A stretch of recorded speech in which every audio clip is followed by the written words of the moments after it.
guys, Graham here, living the dream at the incredible Sandals Grande Antigua. You're watching part 4 of our Antigua 21 adventure.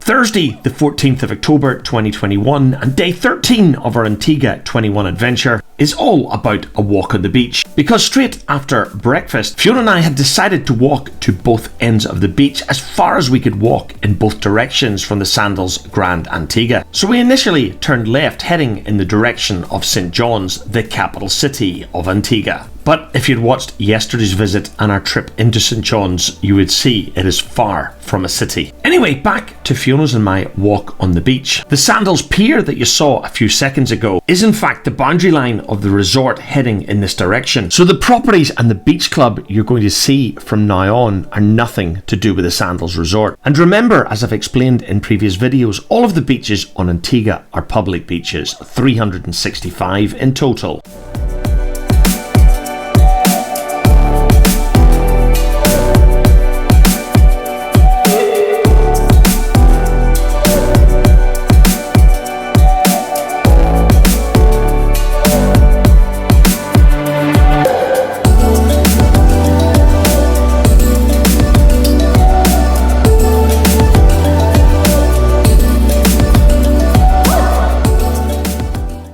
I've told the story of this yacht wreck when we last visited the Sandals Grande Antigua back in 2019. The story goes a number of years ago that drug runners using this yacht were being chased by the authorities. The drug runners headed for land and beached the yacht, and here it remains to this day. The one big thing that we noticed on the second trip to Antigua 2 years after our first is how much less beach there is. I'll come back to this a little bit later on in the video when we're walking back past this wrecked yacht, but without a doubt sea levels are definitely rising, and in this part of Antigua it's definitely taking over the land. And this is as far as Fiona and I could walk on the beach in this direction.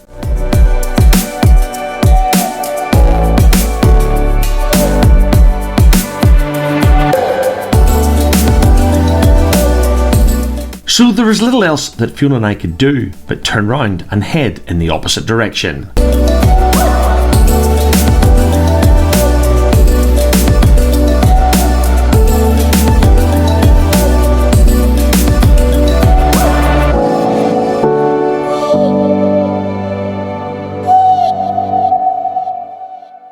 Okay, I want you to take a second and familiarise yourself how close the sea is to this yacht wreck, because in a minute I'm going to take you back to October 2019.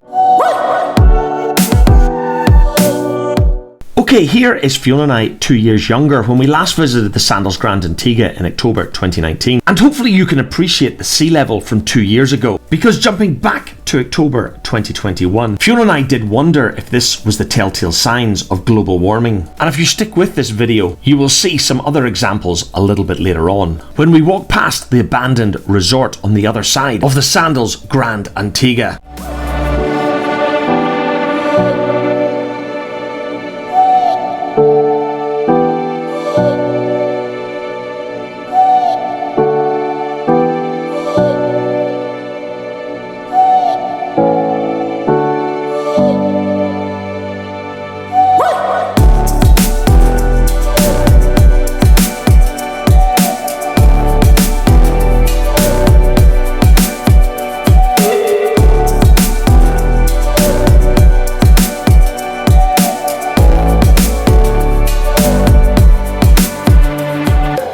And here we are approaching the Sandals Pier from the other side. And yes guys, when we cross this pier, we're back on the Sandals Resort.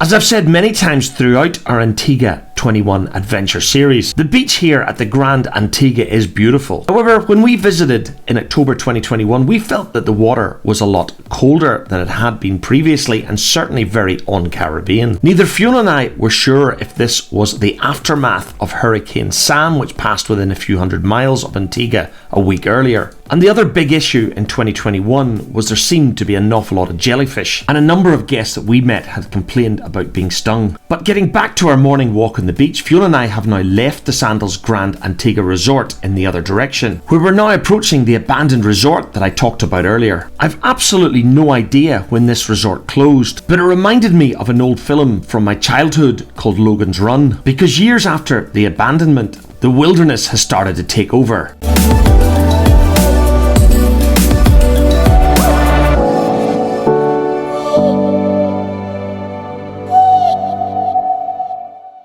Fiona and I did have a chuckle to ourselves, wondering if Sandals could extend the Grande Antigua by taking over this old abandoned resort. They currently have the Caribbean side and the Mediterranean side, so Fiona and I tried to come up with names for this new fictitious Sandals extension that right now only lived in our heads. If you're interested in joining in, leave your ideas in the comments below. So as we continue our walk, you will hopefully be able to see again the sign of rising waters. I'm not going to get into the debate of global warming on the channel, but what I do want to say is the rising sea is quite worrying. And as we reach the end of this old resort, and what for us was going to be the end of our walk in this direction, the beach became more untidy with remnants of this old abandoned resort, and it makes me wonder why the Antiguan authorities couldn't compel the owners of this old resort to clear up their mess.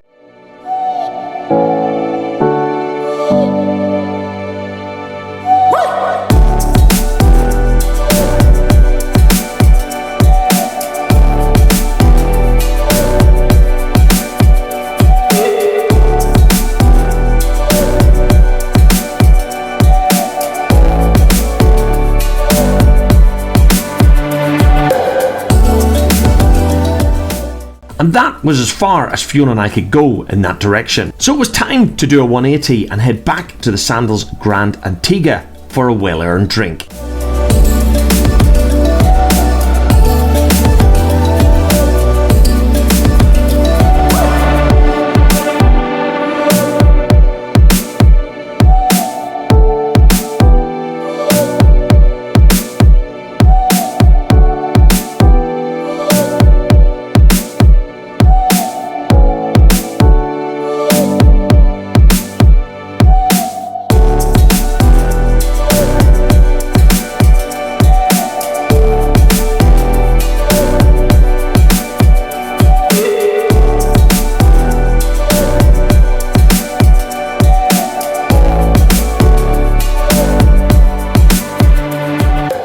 As we arrived back at the resort, we did look for Donna and Michael. We did manage to find Donna's hat lying on a sun lounger, but no sign of the couple, and later on we found that they'd gone for their own walk on the beach.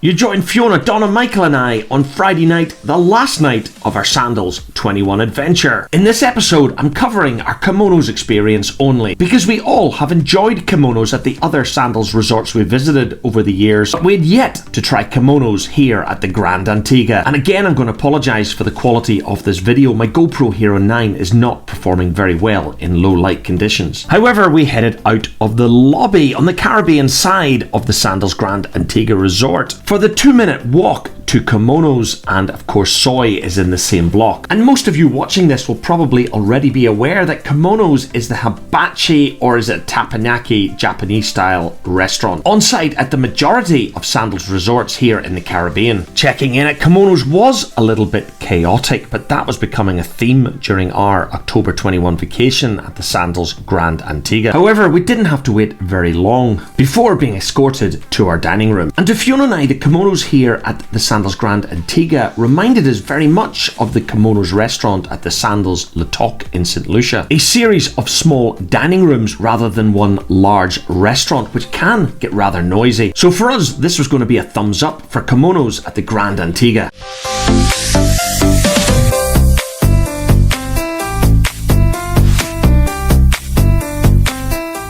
Tonight there was only going to be 6 of us around this dining table: Fiona, Donna, Michael, myself and another couple from England. But we soon realised there was going to be none of the theatrics that we would normally get at Kimonos at the other Sandals resorts we'd visited over the year. The chef was without a doubt an excellent hibachi chef, and his food tasted absolutely awesome. But Kimonos without egg throwing, rice volcanoes exploding in a fireball just didn't seem like Kimonos at all.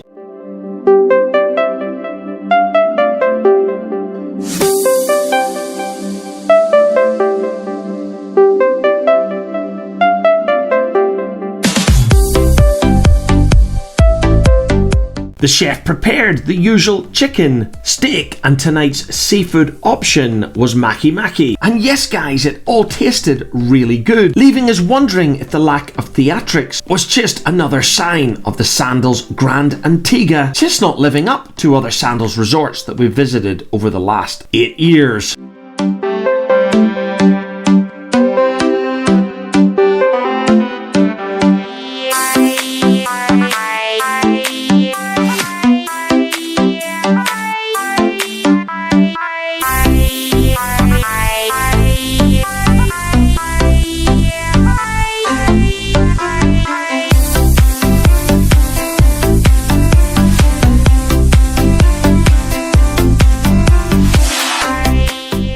As I said earlier, the food was excellent, and based on the quantities we were served, you were never going to go hungry after a night at Kimonos at the Sandals Grande Antigua.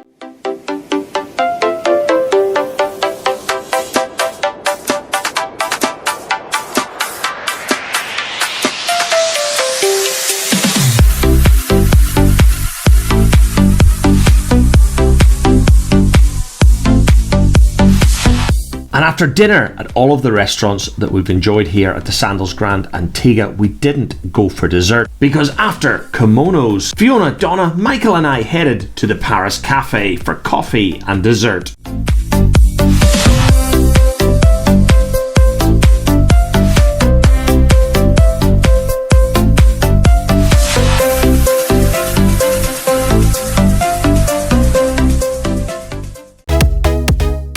And sadly, part 5 brings our Antigua 21 adventure to an end. So in the next and final episode, Fiona and I need to pack for the second time during our 14 nights at the Sandals Grande Antigua. But we can still enjoy lunch in the rain, and Fiona and Donna take each other on in a game of pool. And of course, the Sandals chaos continues at checkout. But the chaos continues at the airport before the 4 of us settle down in Virgin Upper Class for our 8-hour journey back across the Atlantic. So all of this to come in the next and final episode of our Antigua 21 adventure. So you know what to do, guys. Don't forget to hit that subscribe button.